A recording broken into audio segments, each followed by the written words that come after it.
அண்மை செய்தி. போலி என்சிசி முகாம் நடத்திய கிருஷ்ணகிரி பள்ளியை நிர்வகிக்க சிறப்பு அதிகாரியை நியமிக்க வேண்டும் என்று தனியார் பள்ளிகள் இயக்குநருக்கு பரிந்துரையானது முன்வைக்கப்பட்டுள்ளது. போலி என்சிசி முகாம் நடத்திய கிருஷ்ணகிரி பள்ளியை நிர்வகிக்க சிறப்பு அதிகாரியை நியமிக்க வேண்டும் என்று தனியார் பள்ளி இயக்குநருக்கு பரிந்துரையானது முன்வைக்கப்பட்டுள்ளது. அண்மை செய்தியை தற்போது நாம் பார்த்துக் கொண்டிருக்கிறோம்.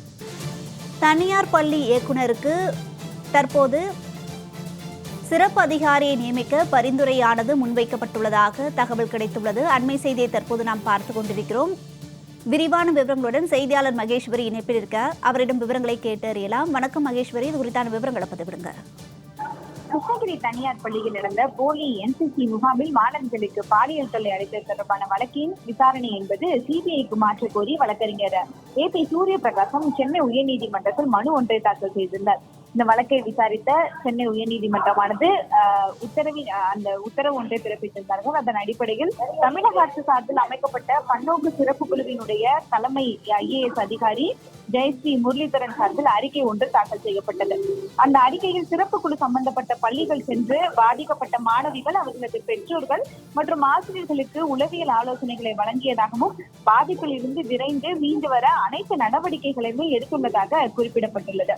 சிறப்பு குழுக்கள் அந்த போலி என்சிசி முகாம் நடத்தப்பட்டதாக கூறப்படக்கூடிய மற்ற பள்ளிகளுக்கும் சென்று உளவியல் ஆலோசனைகளை வழங்கியதாகவும், போக்சோ புகார்களை எப்படி வழங்குவது, ஆசிரியர்களை எப்படி கையாள்வது உள்ளிட்ட ஆலோசனைகளையும் விழிப்புணர்வுகளையும் வழங்கியுள்ளதாக சுட்டிக்காட்டப்பட்டுள்ளது. சம்பந்தப்பட்ட மாணவிகளிடம் மன அழுத்தம் உள்ளதா என கண்டறியப்பட்டுள்ளதாகவும், மனதளவில் பாதிக்கப்பட்ட மாணவிகளுடைய எதிர்கால பாதிப்பு குறித்து நடவடிக்கை மேற்கொள்ளப்பட்டுள்ளதாகவும், பெற்றோர்கள் மத்தியில் விழிப்புணர்வு ஏற்படுத்தப்பட்டதாகவும் அந்த அறிக்கையில் கூறப்பட்டுள்ளது.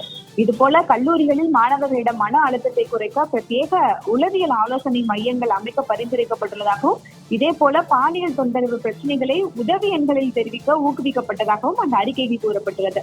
மேலும் எதிர்காலத்தில் இது போன்ற சம்பவங்களை தடுக்கக்கூடிய வகையில் நடைமுறைகளை உருவாக்க இந்த சிறப்பு குழு அரசுக்கு பரிந்துரைத்து உள்ளதாகவும் குறிப்பிடப்பட்டுள்ளது. இதே போல கிருஷ்ணகிரி மாவட்ட கல்வி அதிகாரி தாக்கல் செய்துள்ள அறிக்கையில் உரிய அனுமதி பெறாமல் என்சிசி முகாம் நடத்தப்பட்டதாகவும், சம்பந்தப்பட்ட பள்ளி நிர்வாகம் அளித்துள்ள விளக்கம் ஏற்புடையதாக இல்லை என்றும் முன்னுக்கு பின் முரணாக உள்ளதாகவும் தெரிவிக்கப்பட்டுள்ளது.